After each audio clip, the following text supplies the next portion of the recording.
right, let's take you now back to New York. That's where, of course, President Cyril Ramaphosa is hosting businessmen and also hosting a roundtable discussion. Let's take you there now. The Secretary General will not alarm you as a South African business and alarm you as a U.S. business.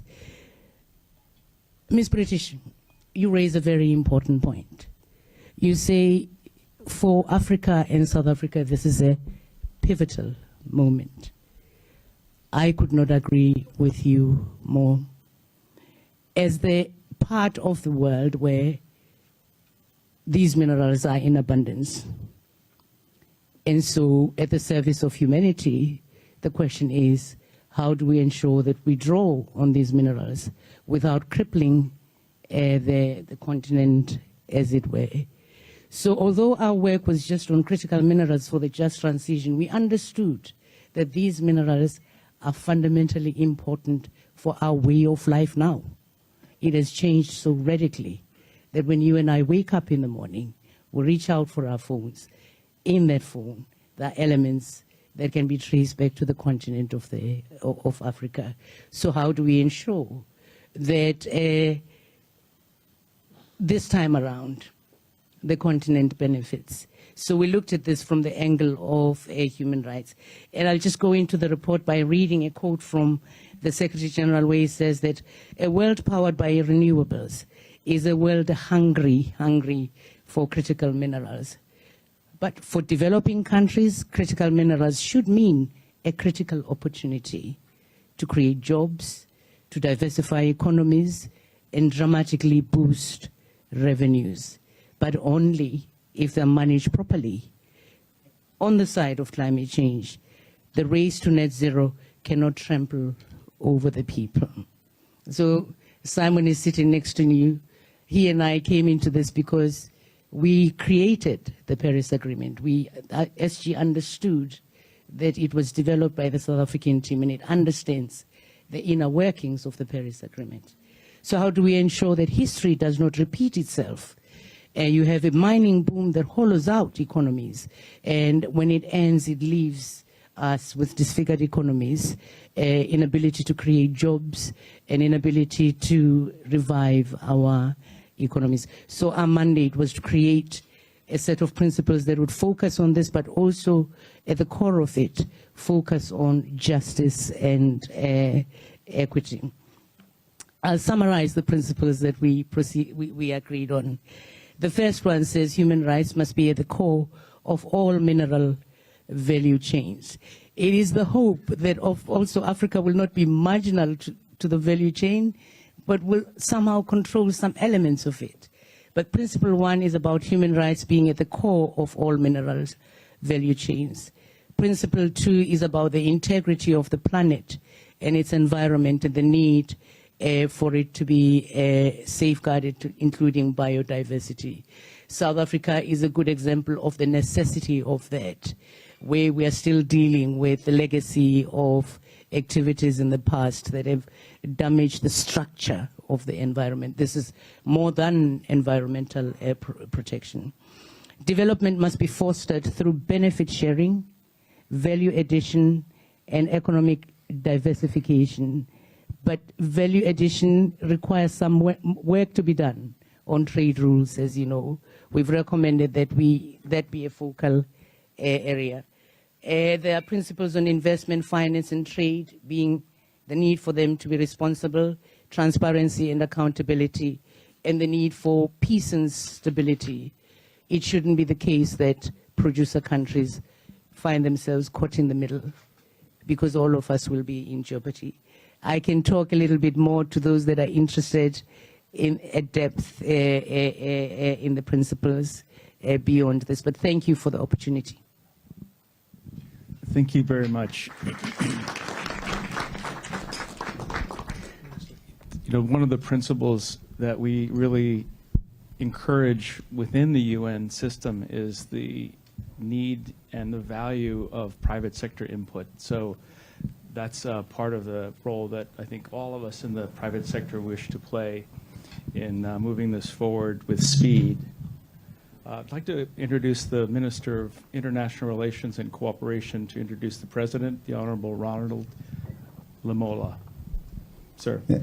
Thank you very much, Mr. Tichenski, my cabinet colleagues, and all captains of industries, and ambassadors who are here. Mr. President, this is the reason why we did not allow you to introduce yourself, so that I can introduce you. President Ramaphosa led the ANC as a Secretary General. He led the first transitional period that formed the Government of National Unity, which led to the first South Africa's interim constitution, and also the negotiated, finally, the Constitution of the Republic of South Africa, which I believe created the shared values between the United States of America and South Africa. South Africa is a free democracy, independent judiciary, free press. As Ambassador Dereko has said, the Constitution with socio-economic rights. So if there's any confusion about any shared values between the two countries, this is it that binds all of us. And he has also had the distinct opportunity in the world to lead, secondly, the formation of the Government of National Unity again for the second time, the only leader to have done so in the entire world. And this time it was in the last elections in South Africa, which we believe has laid a very good foundation for this discussion and for South Africa's economic growth prosperity route to take its course. Ladies and gentlemen, let's welcome President Cyril Ramaphosa to engage us. Thank you very much.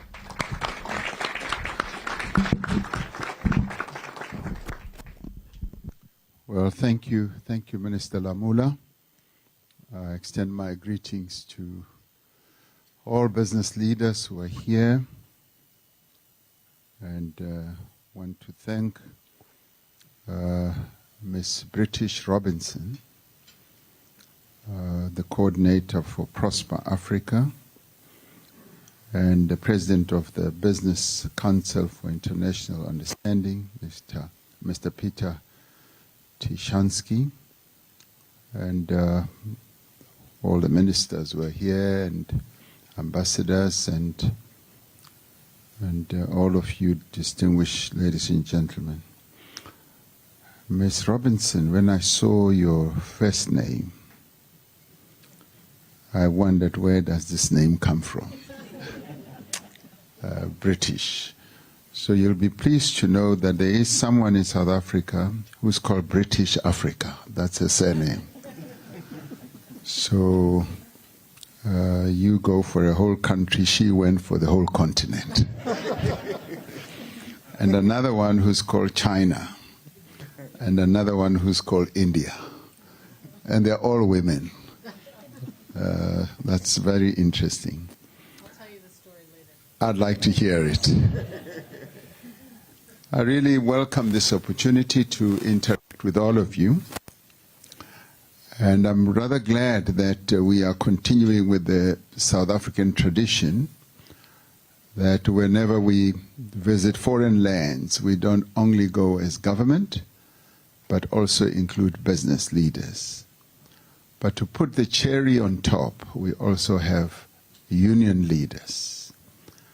We have Matthew Parks, who comes from the largest trade union federation in South Africa called COSATU, and I also welcome him. He does a lot of work in Parliament, and they check everything we do, criticize government, and streamline the laws that we pass and all that. So it's wonderful to have trade union representatives here as well.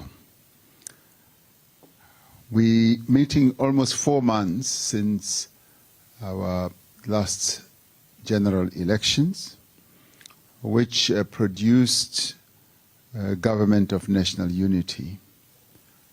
We opted for this model, which was really inaugurated by Nelson Mandela in 1994, although that one was determined by the constitution, the interim constitution we had drafted This time round, we did it on a voluntary basis, bringing together 10 political parties to coalesce around a common agenda for the economic growth and sustainable development in our country. The 10 parties coming from diverse histories, diverse backgrounds, ideological orientations, and what have you, have in the past 4 months been working together, forging a way forward for South Africa. Yesterday I had the occasion to meet the Secretary General of the United Nations, who I call the governor of the world, and he congratulated us and said that the world welcomes the formation of a government of national unity, and that the world can draw a leaf of some lessons from South Africa in forging unity and bringing diverse people together to take their country forward. And I thanked him, but I said he is the quintessential negotiator, because he always succeeds in bringing the world together. Yesterday, a resolution was passed by the General Assembly on a pact that is going to address a number of challenges that the world faces, and I congratulated him for that. Through this government that we have formed, which a number of you have been speaking so positively about, and we welcome your positive messages because they are also being beamed in our own press in South Africa, and business community is responding very positively to the second miracle, if you like, that we have put together. And through this, we are seeking to drive further reforms in our country, reforms that will leverage the strength of our key economic sectors, such as mining, energy, manufacturing. And we aim through this to improve the business operating environment and attract investment. And that is one of the reasons why we are here, much as we want to talk about critical minerals. I'm rather glad that there are various sectors that are represented in this round table, from telecommunications, banking, and product manufacturing, and a number of others, infrastructure. So we do welcome this opportunity, but also to inform you that South Africa is committed on its path to moving our economy forward, to contributing its fair share to reducing greenhouse gas emissions and adapting and mitigating the impacts of climate change. We are advancing a just energy transition plan that will guide our shift from fossil fuel energy production to renewable energy sources, whilst at the same time ensuring equitable economic opportunities and social inclusion for affected communities. And our country's and Africa's critical mineral sector has a crucial role to play in this regard, and we recognize the importance of collaboration, of working together with other countries to develop the potential of our critical mineral sector.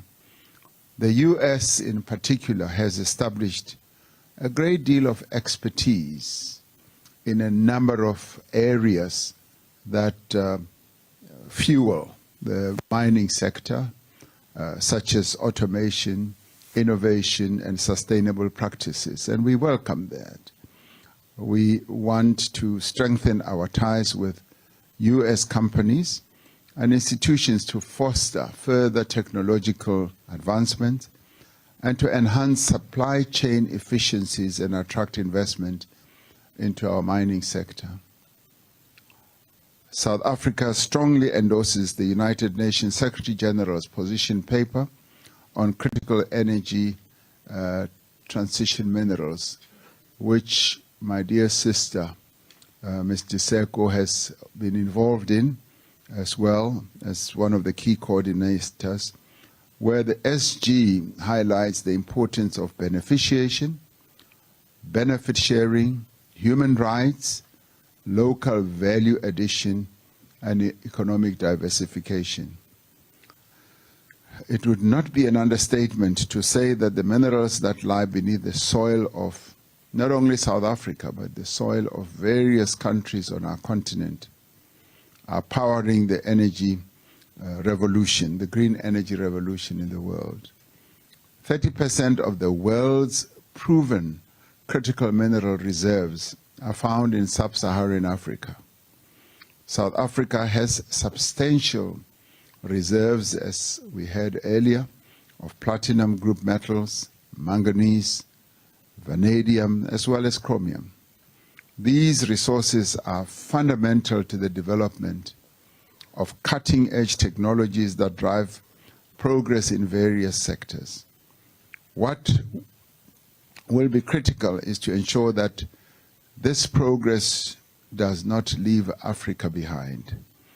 So the extraction of these critical minerals must not perpetuate colonial era patterns of exploitation of the continent's rich resources, where the past colonial powers, through their companies, came into the continent, extracted just the minerals, and exported them to their own countries, and beneficiated them, and in turn sold back to our countries the finished products.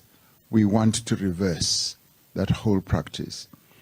And I was rather pleased, was it a year or so ago, when I was in Paris at one of the summits that we held to discuss how we can restructure the financial architecture of the world, when one of the key leaders in Europe actually said that we should now, as the importing countries, that is the Europeans, particularly in the Northern Hemisphere,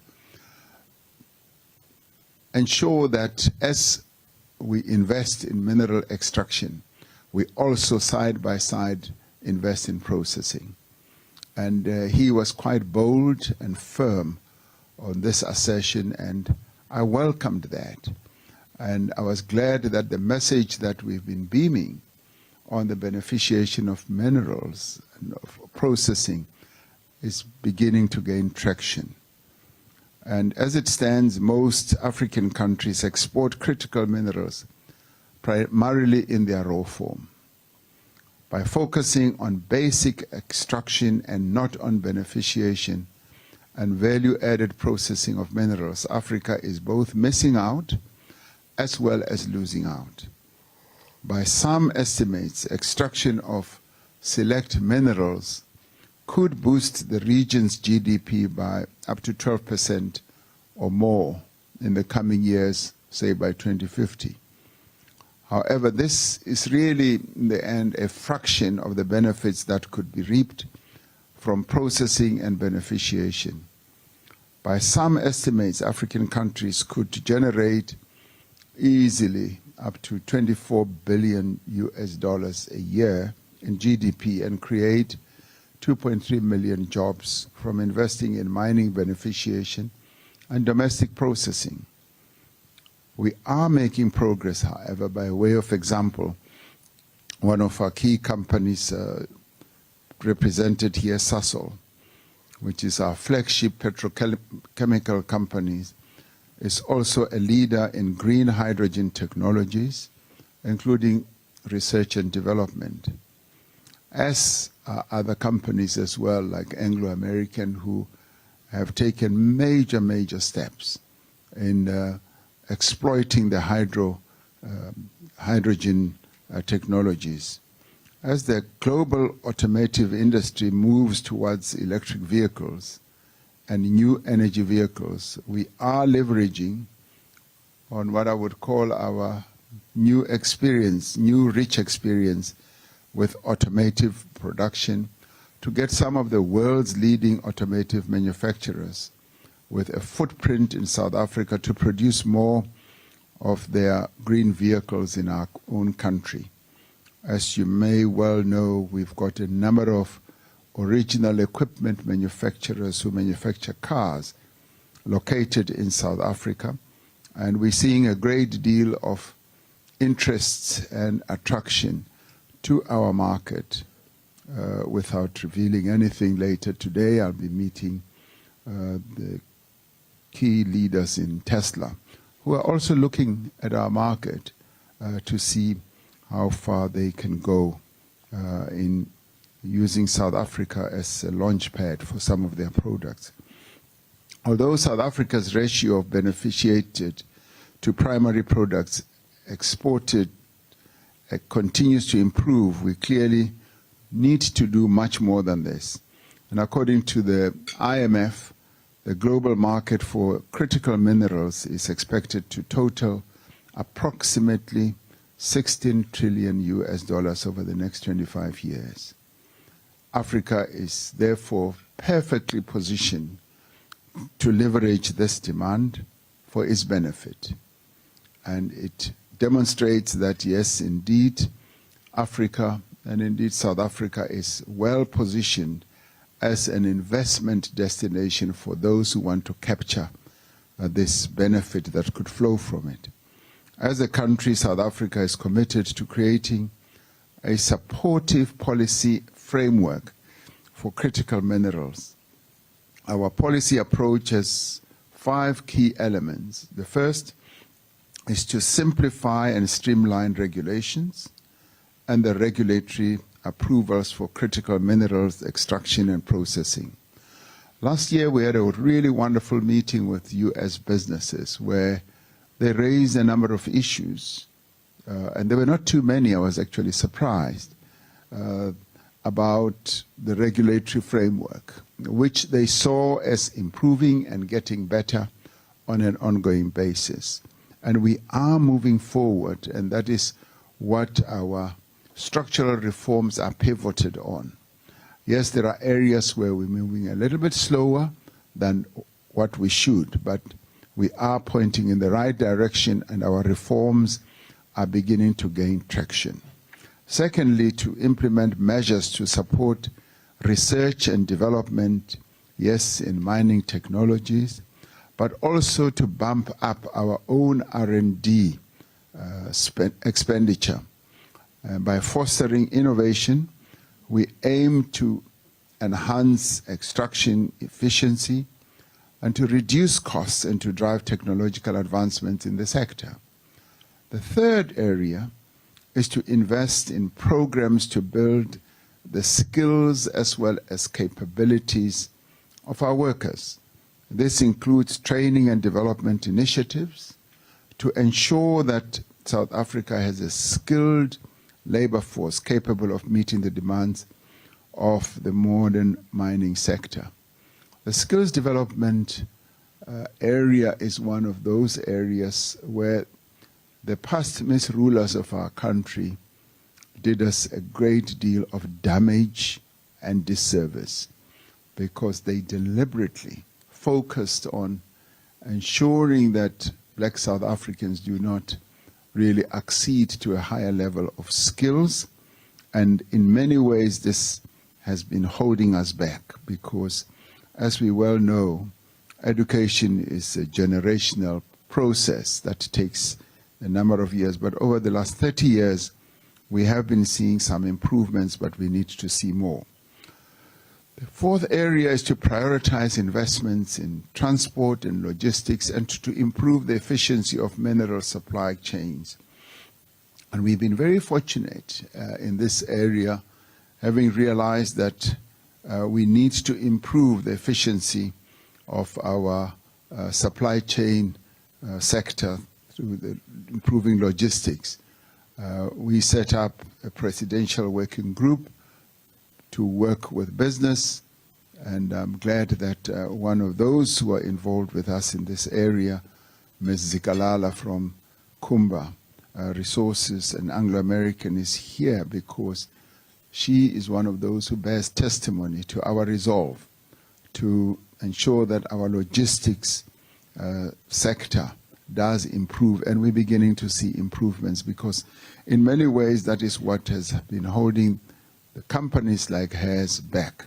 So we are upgrading our ports, our railways, and the roads to support the seamless movement of minerals from mines to global markets.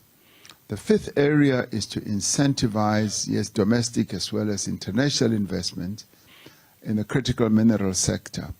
And this includes tax incentives, grants in areas that need that, and also support mechanisms to encourage investment in exploration, production, and technological development. So South Africa has a beneficiation strategy that seeks to translate the benefits of our country's mineral endowments into a national competitive advantage. As the UN Secretary General said in his paper, which Mr. Seko was talking to, has noted, critical energy transition minerals can transform economies, they can create green jobs, and they can foster sustainable local, regional, and global development. For this unique opportunity to meet its promise and fully realize its potential, it will be key that both mineral-producing countries and the countries that are the end destination for these minerals strive for inclusivity. The extraction and processing of these critical minerals must create, yes, work opportunities for communities, but they must also not close a blind eye to the developmental needs, particularly of the areas where they are invested.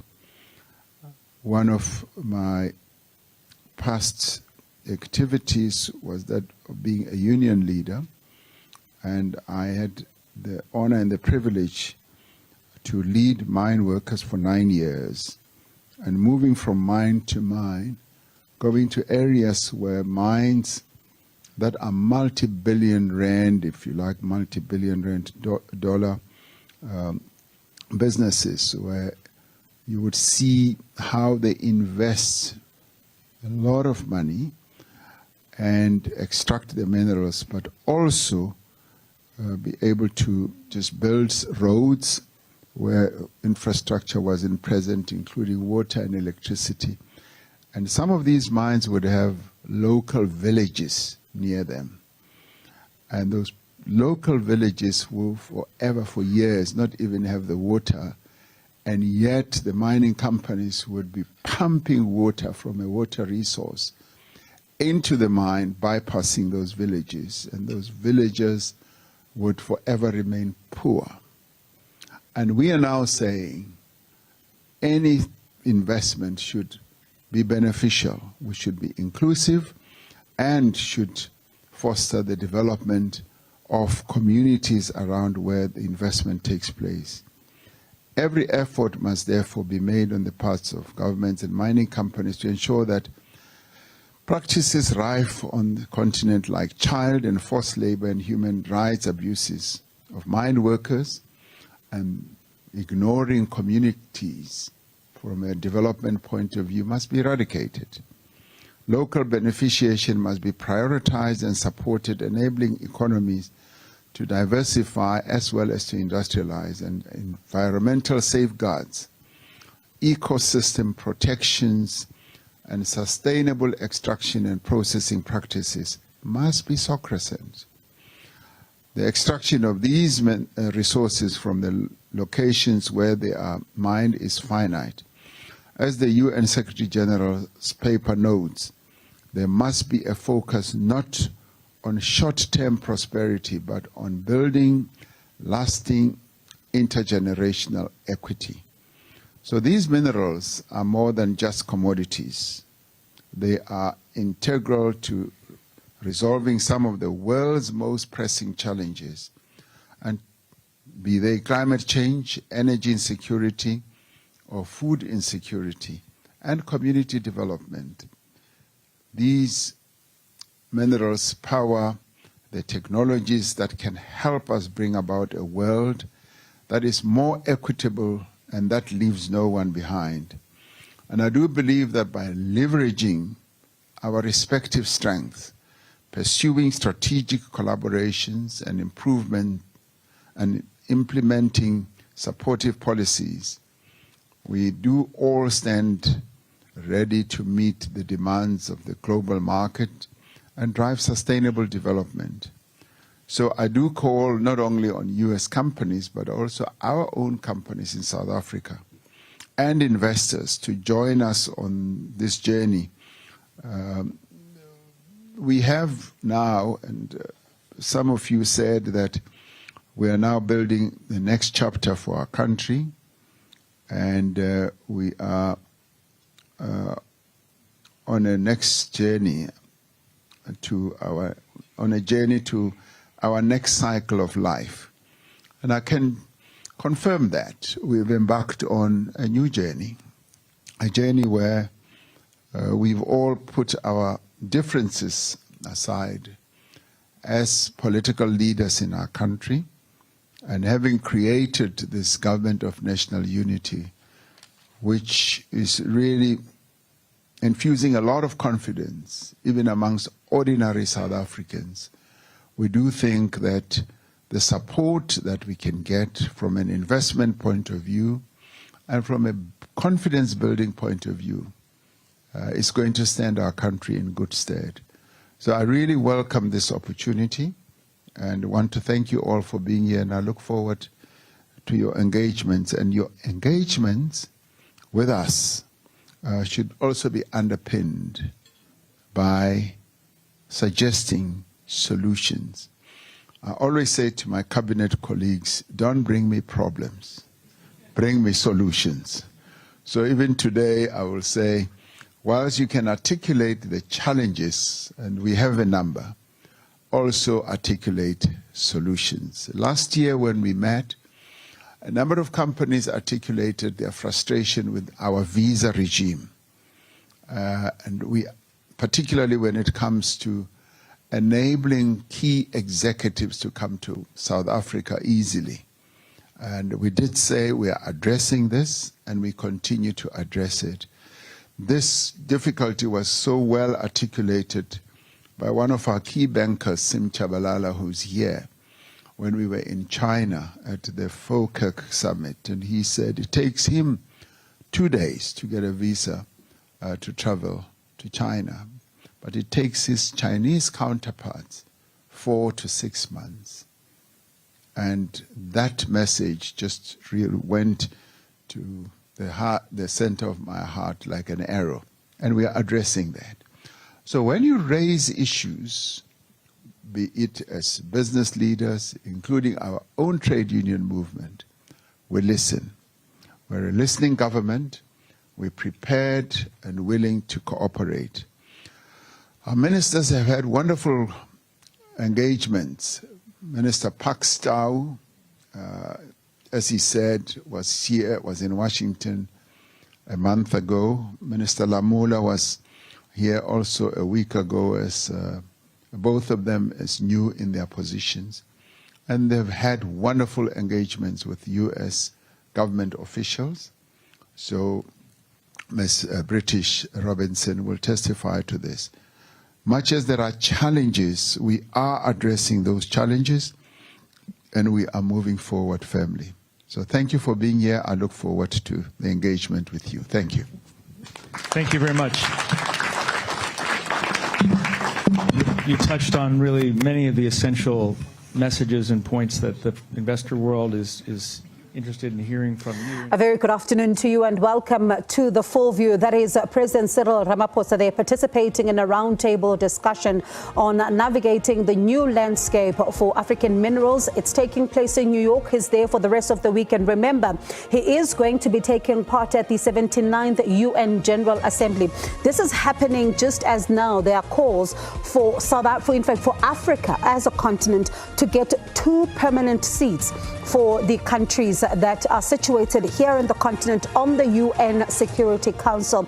This is a call that has been, of course, even backed by the United States, for example, but they say that these countries must not have veto powers. So it's going to be an interesting discussion as well that we are going to be having with veteran journalist Hopel Shinono as well as Sophie Mukwege during the course of the show as well. But also the president is engaging with different stakeholders. That roundtable discussion there, for example, it has a number of heavyweights of South African business, and you think about some of those who are right now accompanying the president. There is, of course, the CEO of the Southern African Development Bank, among others, who are in attendance in that particular roundtable discussion. They're talking about a number of issues. They're talking about beneficiation. They're talking about minerals. They're talking about the fact that there are policy discussions that also need to be had at different levels, but also for the needle to move even much more quicker when it comes to addressing some of the issues of bottlenecks, when it comes to issues around trading. There's also issues around minerals that they continue to speak about. So certainly